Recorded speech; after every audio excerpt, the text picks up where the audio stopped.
I'm going to talk to you this morning about the power of you and the power of yourself. Nurses are not particularly good at looking after themselves. The work that we do is confronting at the very least, and we really must make much more of an effort to be careful about ourselves and the way in which we develop our resilience and so forth. So I'm going to focus on you and to just say that you are important, we are important as a group, and that we should be looking after ourselves and our colleagues. I will focus on these four things, so self-care and staying healthy, reflective practice, workplace stress and compassion fatigue, and resilience, all of which you've heard of before, and I'm just going to give you some tips and triggers to help you think about that and work towards it, because it's really very important. Okay. Our bodies possess their own inbuilt ways of healing and growing and intelligence. We all know when we're getting a bit tired, don't we? Even though we push through it and we pretend we're not tired, but our body's telling us we're tired. Last week I was coming back from China and I was driving from the airport and I was crying. The tears were just coming. I wasn't sobbing or anything like that, and I thought, I don't know why I'm crying, but I couldn't stop it, and I was just absolutely exhausted. So my body was telling me, you need to slow down, you need to go and have a good rest and have a cup of tea, you know, the old-fashioned cup of tea, and you're right. So our bodies do tell us. Our bodies tell us we get aches and pains and various other things, and so we need to live in harmony with our bodies and the natural laws of the world. It's not natural for us to be awake at night. We're not nocturnal. And so when we work and keep awake at night, our body is outside the natural laws for human beings. So we have to take those things into account. These natural laws in our body's intelligence allow us to heal and to grow. And traditional cultures have long practiced principles of keeping in harmony with nature and the world. And we could learn a lot from that. Bunn says, if we were to isolate one factor common to the world's healthiest and longest living populations, it would be that they have predominantly lived in harmony with the natural laws of life. So there are natural laws in nursing, and these are around self-care. We have no hesitation in providing care to others. We provide advice. I know that anyone who immediately knows you're a nurse, you're in healthcare, you get advice, you ask for advice on all sorts of things, whether you know about it or not. For some reason, you're just a font of knowledge. And we're quite capable, and we do provide advice, but yet we don't take it ourselves often enough, and we need to. So we need to have personal insight and emotional intelligence. We need to know ourselves, be self-aware, and I'll talk a bit more about reflective practice and knowing self shortly. We need to keep healthy, and it requires diligence. You can't be healthy without working at it. It's reliant on you being self-aware, insightful, being self-regulated, being planning, so having planned. I mean, how many of us grab a coffee on the run, grab a snack, usually something that's really revolting from the organisations which now plague our hospitals, and charge a fortune. So I think that what we've got is people doing that all of the time, not being aware, not planning, and taking the time to bring, say, for example, a healthy lunch or whatever to work. And you might think, well, that's all a bit, that's just common sense. We wouldn't send our kids to school without a proper lunch, mostly. But we do ourselves every day. So why don't we focus on some of these things that are really, really important? Optimum self-care requires balance. Balance in all things: physical, spiritual, emotional, psychosocial. And as I said before, we have to be diligent about self-care practices.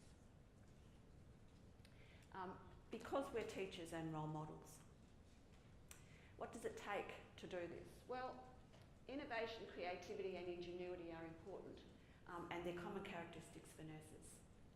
So we need to feed those things, and you've obviously heard yesterday about all of the opportunities for those sorts of things within health and healthcare delivery. We're in enormous state of change in health, and I think we can actually become more innovative and creative as we move. These attributes can assist us when we're confronted with challenges, so that we think outside the square or outside the box or whatever the other little cliche is. And we deal with the barriers as they come along in new and novel ways. And we have to hone them, and that requires resilience and determination. And of the many, many tasks of the nurse, the ability to listen, to reflect, to be empathic, and take a therapeutic response are paramount. The thing is about that last statement is that those things actually take more energy than actually the physical task work of nursing. If you talk to any mental health nurse, how many mental health nurses are in the audience? Right up, come on, be proud of it. Good. You will find that mental health nurses often feel much more drained because they're giving of themselves in a very different way than the physicality of walking around and doing those other more physical tasks. And nurses do have a responsibility, and we do give of ourselves far too much on occasion. So we're confronted all the time by uncomfortable events. It's common, every day. And we have to learn to deal with that. How do we respond individually and on a personal and emotional level? And we pretend we're not hurt by these things. We pretend that some of the things that we have to do with people are not challenging for us. We just shrug it off and say, oh, no, I can cope. But we don't always cope. And we know that nurses struggle. We have very high rates of ill health relative. So we need to manage these events with versatility and adaptability. And we, all of those roles, whichever ones you want to pick on, we do it all of the time. They make demands of us, and many of us have multiple caps on at any given time. We must manage ourselves. We manage everything else. Nurses are great managers. We're great organisers, and we're good naggers. We don't necessarily nag ourselves unless to beat ourselves up to say, oh, I'm getting too fat, or I should stop drinking so much, or gee, I need more sleep. Maybe I should change my diet. But we don't actually act upon it because we're too busy doing everything else. But it won't come to you unless you actually do something for yourself. Nurses are trained to give of themselves professionally. That's what we do. We're helpers. We're prone to give too much. Most of us are prone to do that. How many of you often work past the end of your shift? Hands up. Yep. How many of you go home and finish off things that you didn't get done during the day in your own time? Yep. Why do we do that? Because we're committed. And that's a great thing. Commitment's fabulous. But it's not much good to being committed if you're also dropping dead. So it's important. Okay, we come with our own fears and our own anxieties and our faults and our flaws and our failings. And each one of us knows what they are for ourselves. And we bring those to the workplace, and we have to monitor them and manage them. No one's perfect, and it doesn't protect us just because you're a nurse. And whilst we know all of these things, we know them as well as everybody, better than anybody, really. But we don't necessarily manage them and act on them. For the most part, we do manage all of these life insecurities, and we do it well. But in times of stress or unexpected trauma, we might not be able to succeed in managing it. So what are the influencing factors in all of these things? Well, there are a whole raft of them. We've got our baggage. Everyone comes with that, whatever that might mean. And that includes the birth family that you came from, the way in which you're reared, your environment, and they're both positive and negative, and they need to be considered, and we need to take a balanced view of that. And the external factors exist to challenge us, and they're numerous, almost always out of our control. And if you think it can control everything, then you're delusional. Okay, So tangible factors, these are the sorts of things that we as nurses deal with, really tangible things: crude violence, threats of homicide, threats of suicide, antisocial behaviours, dealing with acute distress and acutely distressing situations. It's unsettling, it's confronting. It results in poor psychological and physical health, particularly if they're not identified and managed early and swiftly. And the intangible ones are the things like continual change, rapid change. I've been in nursing now 40-something years, and I think probably in the last decade the rapidity of change and the change, which seems to have no purpose, seems to be continual. And then you just do a change, and that change will just be finished, doesn't get embedded, and another one comes along to replace it. And we are continually confronted with that. Shift work, I think we've talked about that. Working in adequately staffed departments. I was talking to someone from New South Wales yesterday, and they were 16 staff short. This is in a mental health team, and no one can take leave, even including annual leave or anything like that. Those are the sorts of things that cause nurses to become unwell. So we must focus on workforce, skill mix, and all of the things that enable us to do our jobs well. High demand for service and unrelenting workloads, and I think the rapidity, the churn in the system just adds to nurses' work. This will get better, actually. I'm going to get to the nice stuff shortly.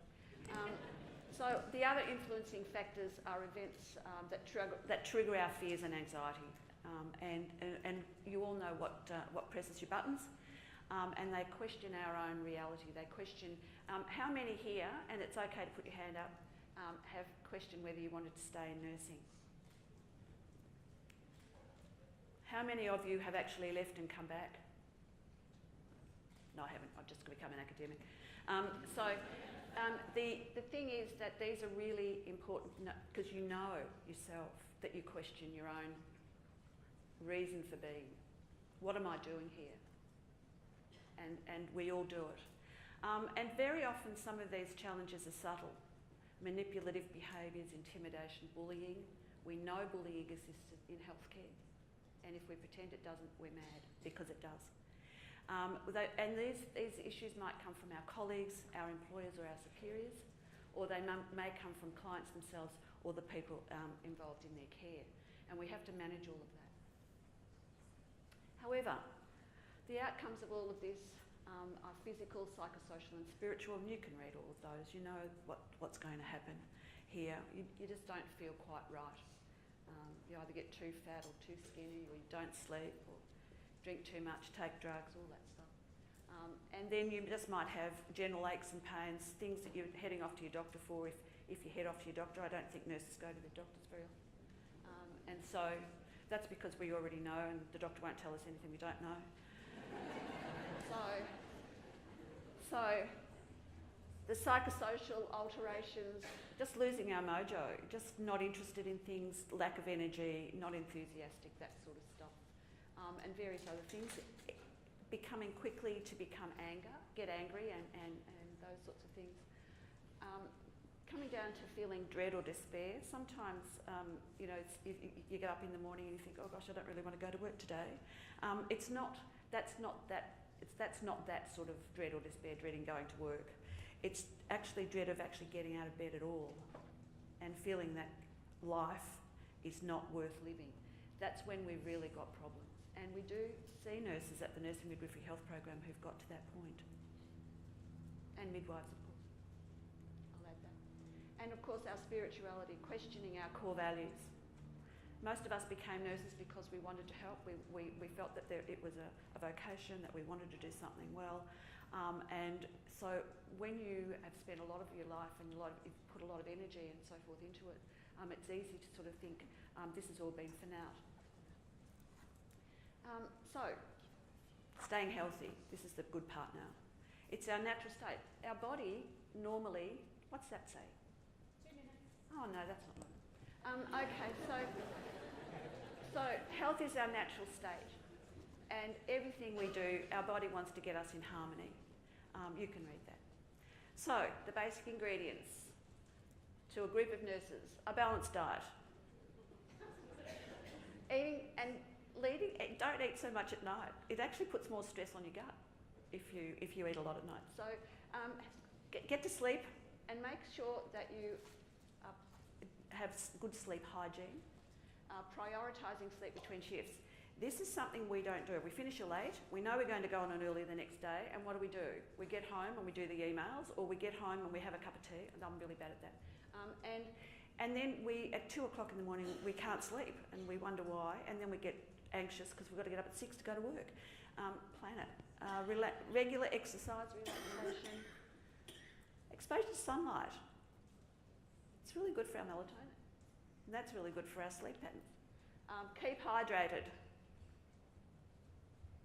We work in air-conditioned units all of the time. It sucks the energy, the fluid out of us. Make sure you're hydrated. It's good for your brain as well as everything else. Get fresh air. So when you've got a break for your lunch, go outside, even if you only go out for 5 minutes. Get some fresh air in your lungs. And schedule your health checks.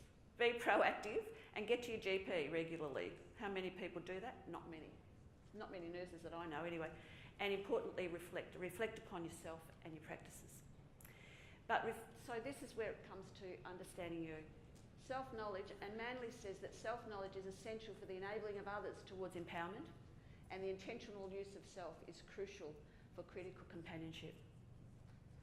So knowing self. 2 main attributes are knowing our own beliefs, our attitudes, and being authentic. And nurses who are self-aware are in a better position to use self with the intention of helping others.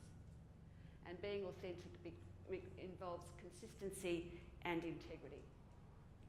Those are the things that all nurses aspire to, and I suspect many of us achieve. So the place of reflection is about, it's a window through we focus on ourselves, and we can do that in a different way. And we understand our practice. So it's not just about navel gazing and a bit of narcissism and doing selfies. That's not it. It's more than a selfie. And so what we have to do is actually think about our practice, our role in our practice. Could we do it better? Could we do it differently? What is it about us that we bring? And Dewey, in 1933, that's as old as my father, talked about relationships, reflection, and importantly, that reflective people are unprejudiced, unconditional, and they're accountable. When you understand yourself, you increase your accountability. Sean actually is a great one, a friend of mine. I read him often. But I like Sean because it's reflection, in action, on action, and for action. So reflecting as you're going, in the here and now, being conscious of it. Afterwards, when something's happened, examining things and evaluating it. And lastly, for action, being prepared for whatever happens next. We use our knowledge, skills and attitudes, and it's absolutely essential for self-care.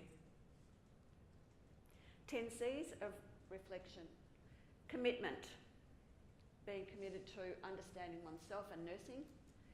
Understanding and exposing the contradictions. There are hundreds of contradictions every single day that we go to work. Expose them and work through them.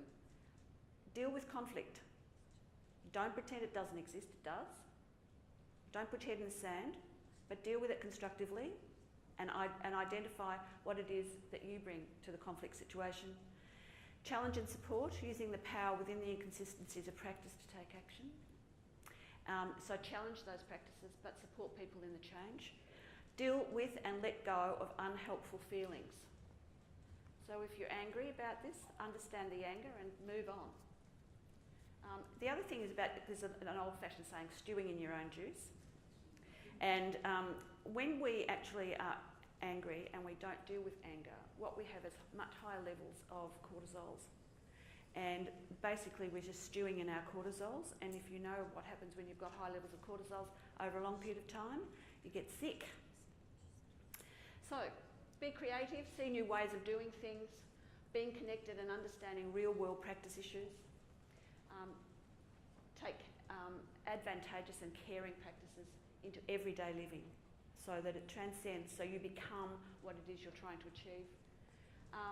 Make sure that you are congruent, that what you reflect upon and how you act are in concert.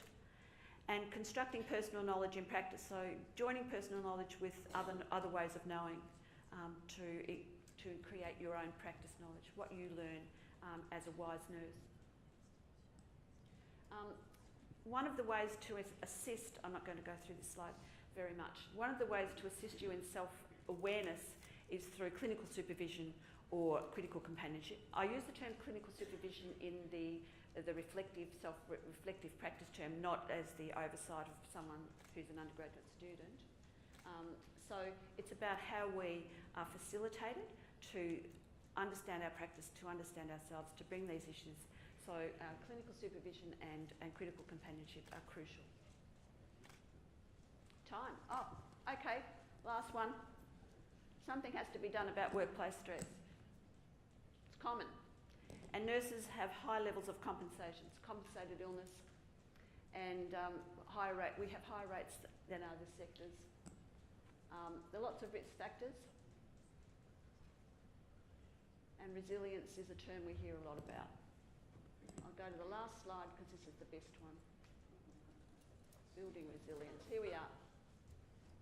Nurse leaders must have the courage to advocate for nurses, to policymakers and health service executives, to stick with their convictions about nursing and nurses in the face of opposition. They need an appetite for risk and to tough things out. This means they will make mistakes, as we all do, but they'll learn from them, and they must embrace diversity and lead with compassion and humility. True leadership for resilience is to develop a model, and develop it and model it for those who aspire to be excellent nurses, and that's from Linda Shields. So thank you.